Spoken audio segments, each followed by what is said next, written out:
Assalamualaikum warahmatullahi wabarakatuh. Waalaikumsalam warahmatullahi wabarakatuh. Selamat pagi rekan-rekan dan Mbak Gigi.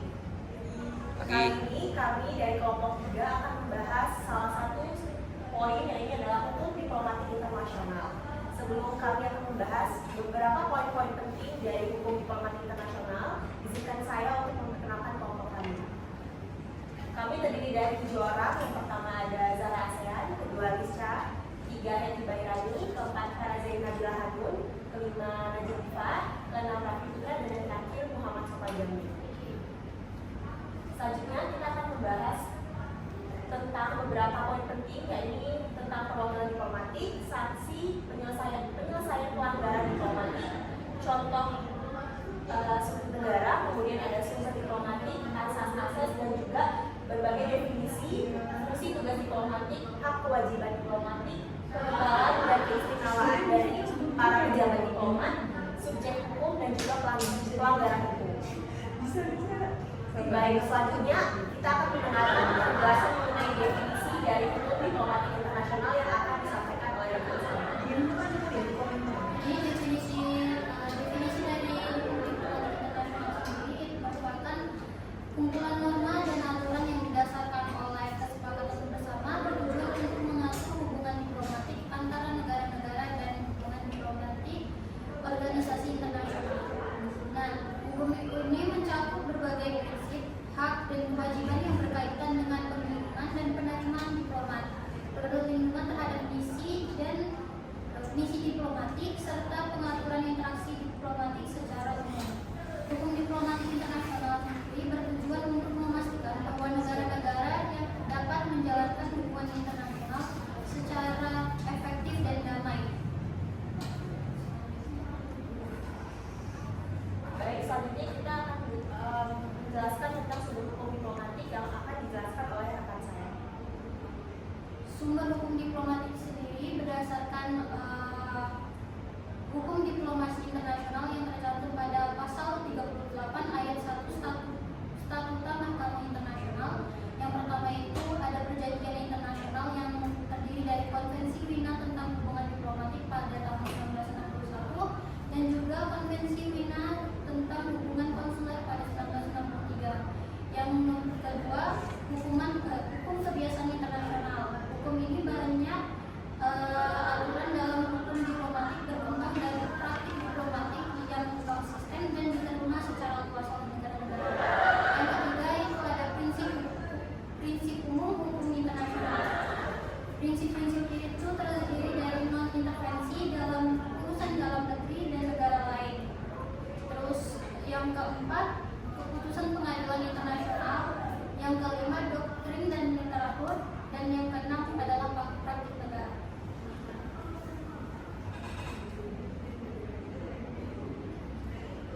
Selanjutnya saya akan menjelaskan apa saja sih asas dalam hukum diplomatik. Yang pertama itu ada kedaulatan, di mana setiap negara itu memiliki kedaulatan yang tidak bisa diganggu-gugat. Yang kedua ada asas non-intervensi, di mana suatu negara itu tidak boleh ada campur tangan dalam urusan internal satu sama lain. Yang ketiga persamaan kedaulatan. Asas ini merupakan pandangan bahwa semua negara berdaulat itu setara dalam hubungan diplomatik. Yang keempat ada asas timbal balik, di mana sejatinya hubungan diplomatik itu menghasilkan win-win solution atau sama-sama menguntungkan. Yang kelima ada asas kekebalan, di mana diplomat ini dalam tugasnya memiliki kekebalan dari yurisdiksi hukum negara penerima. Dalam artian mereka ini menjalankan tugas tanpa adanya tekanan.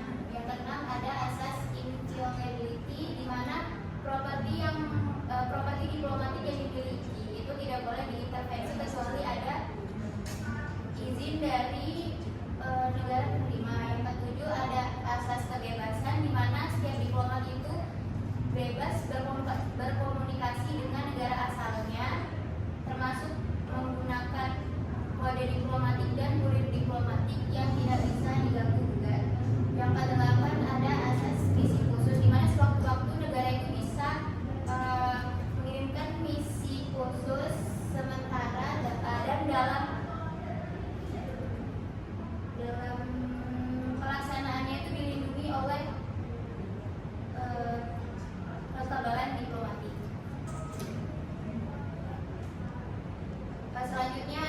subjek hukum, di mana subjek hukum ini adalah suatu entitas yang memiliki hak dan kewajiban yang sudah ditetapkan oleh hukum internasional. Dalam hukum diplomatik internasional, subjek ini memiliki peran penting dalam membangun dan mempertahankan relasi diplomatik antara negara dan organisasi internasional lainnya. Di sini ada state, di mana negara itu merupakan salah satu subjek yang paling utama dalam hukum diplomatik internasional. Yang kedua ada subjek non state, yaitu organisasi internasional. Di sini tuh pejabat yang memimpin kedutaan besar atau kantor diplomatik lainnya ketika posisi duta besar sedang mengalami kekosongan. Selanjutnya adalah jenis perwakilan diplomatik yang kita ketahui ada 5. Salah satunya ada yang pertama yang sering kita dengar itu embassy atau kedutaan besar. Kedutaan besar ini berada di ibu kota negara, menjadi tuan rumah dari yang kita tuju atau penerima, negara penerima. Nah, untuk duta besar ini dipimpin sama pejabat yang bernama duta besar atau dubes. Untuk yang kedua adalah konsulat jenderal, yang biasa dipimpin itu, yang memimpin itu adalah konsul jenderal. Konsulat jenderal ini ada di negara penerima, cuma di negara-negara besar, maksudnya di kota-kota besar, selain di kota. Dia ini melayani konsul yang lebih lengkap, yang lebih kompeten dan melindungi kepentingan negara di negara tersebut. Lanjut ada yang ketiga adalah kuasa usaha, atau biasa disebut pejabat ini adalah sebagai ministry, sebagai pengganti duta besar ketika duta besar tidak ada atau masa kekosongan duta besar.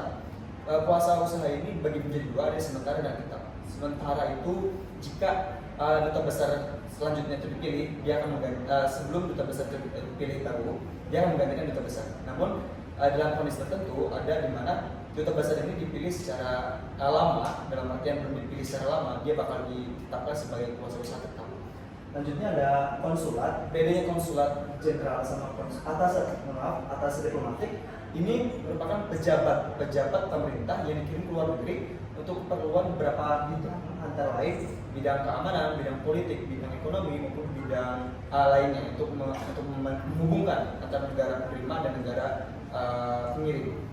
Yang kelima adalah konsulat. Perbedaan konsulat biasa dan konsulat jenderal, bedanya adalah ketika konsulat ini hanya melayani ketika pembuatan visa maupun paspor di negara-negara penerima.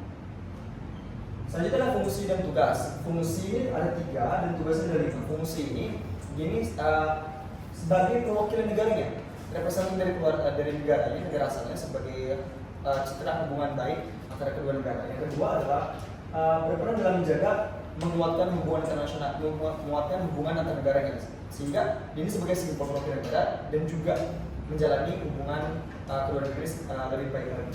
Yang ketiga adalah diplomat menjadi aktor sektor kerjasama. Ketika ada kerjasama antara kedua negara, ini sebagai penjembatan atau mewakili negara untuk kerjasama tersebut. Nah, tugasnya adalah representing, promoting, negotiating, reporting, dan protecting. Untuk representing, dia mewakili negara ketika adanya pertemuan internasional atau bilateral maupun multilateral, dia mewakili negara tersebut untuk perwakilan aja. Tentu ada promoting di sini tuh dia mempromosikan negaranya baik di bidang budaya, ekonomi, politik ke negara-negara di negara penerima. Lanjutnya negosiasi. Negosiasi ini ketika ada perselisihan atau ada sekitar kerjasama, dia ini sebagai perwakilan negara untuk menegosiasi tersebut. Yang keempat adalah reporting. Diplomat wajib melaporkan kegiatannya secara bertahap kepada pemerintah, kepada negara pengirimnya, untuk selanjutnya akan diolah laporan tersebut untuk sesuai dengan kebijakan pemerintah selanjutnya. Lalu yang kelima adalah protecting. Protecting ini untuk melindungi kepentingan negaranya dan melindungi kepentingan warga negara yang ada di negara tersebut. Sumber-sumber ini saya dapat ketika ada kelas kuliah umum waktu di Lampung dari Bu Spika. Beliau adalah dari Departemen Kerjasama Strategis Amerika Eropa. Dari ini yang saya dapat sumbernya. Demikian. Baik, selanjutnya itu ya terkait pelanggaran hukum diplomatik sendiri. Yang kita tahu bahwa apabila pelanggaran tersebut dilakukan oleh negara penerima ataupun dari negara pengirim, maka telah diatur dalam Konvensi Wina tahun 1961 bahwasanya pelanggaran itu mungkin saja dapat terjadi. Pelanggaran itu dapat bersifat secara pribadi ataupun tindakan yang melanggar hukum setempat, atau dapat juga melibatkan tindakan yang atas nama diplomatik dari negara pengirim. Dalam situasi yang mungkin lebih serius, hal ini juga dapat memperburuk antar kedua negara, baik negara pengirim ataupun negara penerima sendiri.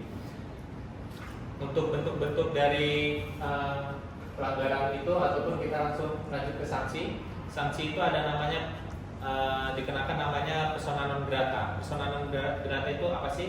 Persona non grata itu status yang dapat diterapkan kepada pejabat diplomatik sesuai dengan ketentuan yang diatur dalam beberapa pasal, yakni tertera pasal 9 ayat 1 dan ayat 2. Pasal 9 ayat 1 menyatakan bahwa negara penerima dapat kapan saja dan tanpa harus menjelaskan keputusannya memberitahukan kepada negara pengirim bahwa kepala misi atau anggota staf diplomatik misi adalah persona non grata, atau dikatakan telah tidak dapat diterima dari negara penerima. Selanjutnya yakni ada namanya penanggalan.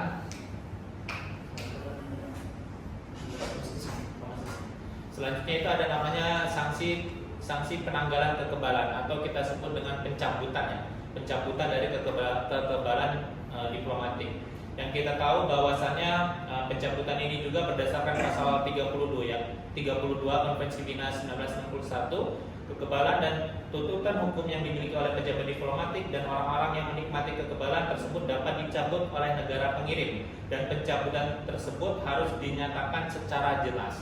Biasanya ketika akan dicabut itu ada namanya konferensi pers, apa saja yang dilanggar dan apa saja tuntutan dari negara penerima. Selanjutnya yaitu ada namanya recall. Recall itu atau pemanggilan kembali seorang diplomat ke negara asal, dilakukan untuk menjaga hubungan diplomatik yang harmonis antar kedua negara. Mengenai pemanggilan kembali ini, seorang ahli dalam bidang diplomatik, sebut saja namanya Streck, berpendapat bahwa negara penerima memiliki hak untuk menerima negara pengirim agar menarik wakil diplomatiknya. Dalam hal ini, recall ataupun persona non grata itu terdapat perbedaan yang sangat signifikan, tetapi keduanya itu memiliki perbedaan tipis, yakni kalau persona non grata itu secara diusir biasanya dia telah melakukan suatu tindakan kejahatan yang disebut dengan kriminal. Selanjutnya kalau recall itu biasanya karena telah memenuhi tugas tertentu, ataupun seorang diplomat itu memang akan ditarik gitu, tapi dia tidak tentu telah melakukan criminal crime seperti itu. Selanjutnya, baik negara mana saja sih yang telah disanksi? Kami di sini, kelompok kami khususnya telah mengambil salah satu contoh dari pejabat diplomat, yakni yang telah terjadi pada tahun 2015, yakni tentang kasus sekretaris 1 Korea Utara untuk Bangladesh, namanya itu Son Yong Nam, tertangkap menyelundupkan emas seberat 27 kg, atau jika dikonversi ke dalam US dollar 1,4 juta US dollar di Bandara Dhaka. Pemerintah memerintahkan pejabat diplomatik Korea Utara tersebut untuk segera meninggalkan negara itu. Waktu itu ketika dia ingin take off dari bandara, dia akan memasuki pintu pemeriksaan. Di situ ditemukan emas 27 kg. Selanjutnya dari Kementerian Luar Negeri Dhaka ataupun dari Bangladesh itu memerintahkan untuk segera menyelidiki ataupun memproses kasusnya Sekretaris 1 Korea Utara tersebut. Selanjutnya apa sih yang dilakukan oleh Bangladesh? Selanjutnya Bangladesh itu menyatakan persona non grata. Bangladesh berhak mengambil tindakan terhadap Song Yong Nam, termasuk meminta pencabutan kekebalan diplomatiknya atau menetapkan sebagai persona non grata. Sebagai Sekretaris 1 Duta Besar Korea Utara untuk Bangladesh, Song Yong Nam memiliki kekebalan diplomatik yang melindunginya dari gangguan penahanan ataupun penangkapan oleh otoritas Bangladesh. Kenapa? Karena di situ dia statusnya masih seorang pejabat diplomatik, jadi dia kebal dari hukum administrasi yang ada di negara setempat, seperti itu. Mungkin bisa dilanjut lagi. Selanjutnya ini terkait mekanisme penyelesaian hukum. Pejabat diplomatik dapat mendapatkan perlindungan dari negara penerima, baik dia telah melakukan sanksi ataupun melakukan pelanggaran, dia juga tetap memiliki hak untuk dilindungi. jika negara penerima merasa dirugikan atas penyalahgunaan wewenang oleh pejabat diplomatik, negara penerima dapat meminta pertanggungjawabannya ke negara pengirim, termasuk permohonan maaf secara resmi. Negara pengirim bertanggung jawab untuk mengadili pejabat diplomatiknya yang melakukan pelanggaran hukum di negara penerima dan menyampaikan permohonan maaf atas tindakan tersebut. Jika dengan membayar semua kerugian yang timbul akibat tindakan pejabat diplomatik tersebut, negara penerima berhak menuntut asas ganti rugi yang bersifat material dari negara pengirim jika tindakan pejabat diplomatik menimbulkan kerugian secara materi. Adapun beberapa penyelesaian secara garis besar ataupun yang telah disampaikan dalam Konvensi Wina 1961 itu ada beberapa caranya, yakni yang pertama adalah penyelesaian sengketa antar negara. Dalam pasal 34 Konvensi Wina 1961 mengatur bahwa jika terjadi sengketa antara negara-negara mengenai interpretasi ataupun penerapan konvensi, upaya pertama untuk menyelesaikannya harus dilakukan melalui negosiasi antara kedua belah pihak, baik negara penerima ataupun negara pengirim. Selanjutnya nih ada penyelesaian sengketa berdasarkan pengaturan khusus. Yang telah tertera dalam artikel 35 mengatur bahwa perjanjian ataupun pengaturan khusus antara negara-negara dapat mencantumkan ketentuan mengenai cara penyelesaian sengketa yang timbul dari perjanjian tersebut. Negara yang terlibat dalam perjanjian ini ataupun perjanjian internasional memiliki kebebasan untuk menentukan metode penyelesaian apa yang akan dilakukan untuk menyelesaikan sengketa tersebut. Selanjutnya ini ada nama yang ketiga adalah kewajiban internasional dalam penyelesaian sengketa. Telah diatur juga dalam pasal 36 yang menegaskan bahwa dalam penyelesaian sengketa kewajiban internasional yang berlaku harus diakui dan dihormati. Negara-negara yang bersengketa harus memastikan bahwa proses penyelesaian sengketa dilakukan dengan mematuhi prinsip-prinsip hukum internasional. Yakni yang kita tahu ada namanya prinsip Pacta Sunt Servanda, yakni di mana suatu perjanjian itu harus diikuti, di mana perjanjian Konvensi Wina itu telah ditandatangani oleh mereka negara pengirim ataupun negara penerima ataupun kedua belah pihak. Dan ada namanya asas good fight atau itikat baik, di mana dalam penyelesaian sengketa itu harus dilandasi dengan itikat baik agar menciptakan harmonisasi antara kedua belah pihak. Selanjutnya, yakni ketika tiga cara tadi itu belum bisa dikatakan selesai ataupun belum menemui titik tengah menurut Konvensi Wina, tapi tidak menyebutkan secara eksplisit, mereka mengatakan bahwa jika negosiasi itu tidak berhasil, negara-negara bisa menggunakan metode alternatif lainnya seperti pengadilan internasional, mediasi, arbitrase, dan pengadilan internasional yang sifatnya melerai dari masalah kedua belah pihak tersebut. Baik, cukup sekian presentasi dari kami. Terima kasih. Kalau itu, wassalamualaikum warahmatullahi wabarakatuh. Waalaikumsalam.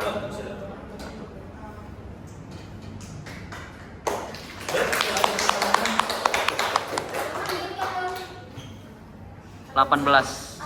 Berapa menit?